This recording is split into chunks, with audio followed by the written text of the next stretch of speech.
नित्य निरंतर किसी वस्तु को, हमारे जो भी विषय है उस विषय का आवर्तन करते रहना, उसकी बार बार आवृत्ति करते रहना, प्रैक्टिस करते रहना, उसे हम अभ्यास कहेंगे।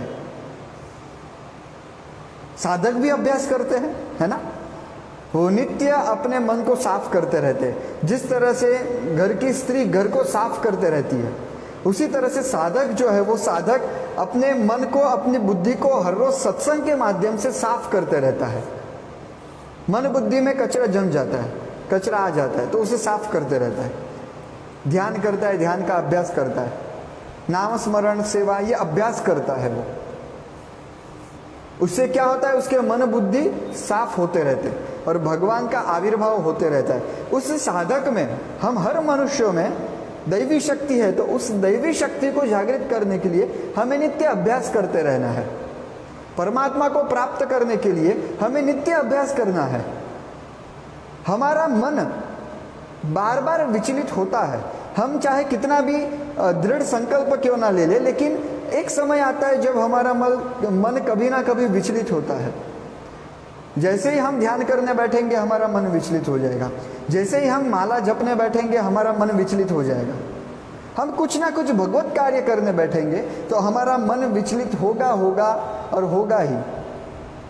तो उस विचलित हुए मन को, संसार में भटकते हुए मन को वापस पकड़ के लक्ष्य पे लगाना, उसे अभ्यास कहते हैं।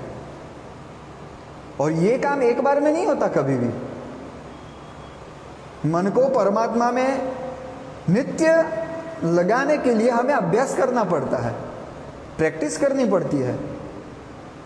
जैसे क्रिकेटर अच्छा बॉलर या अच्छा बैट्समैन हो, वो और ऊपर बढ़ने के लिए और ऊपर जाने के लिए, या फिर कोई उससे आगे ना बढ़ जाए उसके लिए वो नित्य प्रैक्टिस करते रहता है, वो अभ्यास करते रहता है, वो कभी अभ्यास नहीं छोड़ता। बस उसी तरह से हमारा लक्ष्य क्या है, हम मनुष्यों का लक्ष्य क्या है, ईश्वर प्राप्ति। हम सभी मनुष्यों का सबसे पहला, अंतिम लक्ष्य नहीं है, सबसे पहला यही लक्ष्य है, ईश्वर प्राप्ति। इसीलिए तो हमें मनुष्य अवतार मिला है, नहीं तो क्या क्यों देते भगवान हमें मनुष्य अवतार। इस बात पे हम पहले भी चर्चा कर चुके हैं, मनुष्य अवतार की महिमा क्या है, महत्ता क्या है। तो मनुष्य अवतार दिया है हमें भगवान ने, तो इसका सबसे पहला प्रयोजन यही है, इसका उद्देश्य यही है, लक्ष्य यही है, परमात्मा प्राप्ति। बस हम भगवत कार्य करें, बाकी सब कार्य गौण है।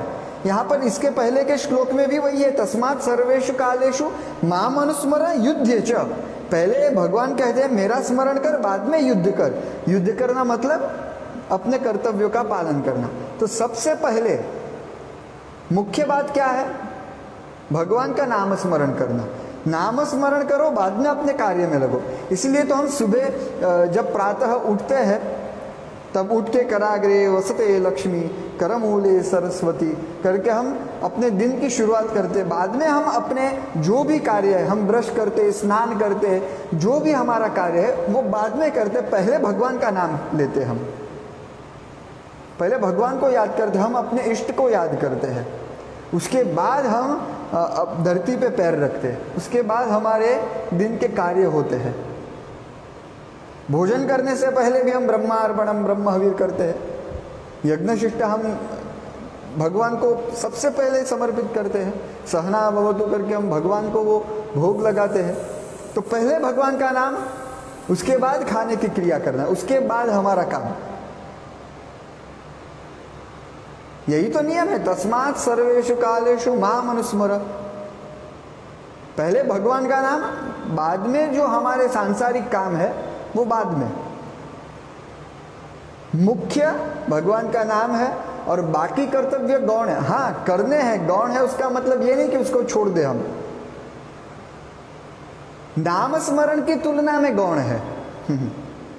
करने तो है ही, लेकिन दो चीज होती है ना, कि मुख्य क्या और गौण क्या। भगवान मुख्य है, और भगवान और संसार की तुलना में मुख्य कौन, भगवान, और संसार गौण। यदि हम संसार को मुख्य बना देंगे तो फिर हो गया हमारा कल्याण। इसीलिए तो हमारा अधःपतन होता है। हम संसार को मुख्य बना देते हैं और भगवान को गौण बना देते हैं।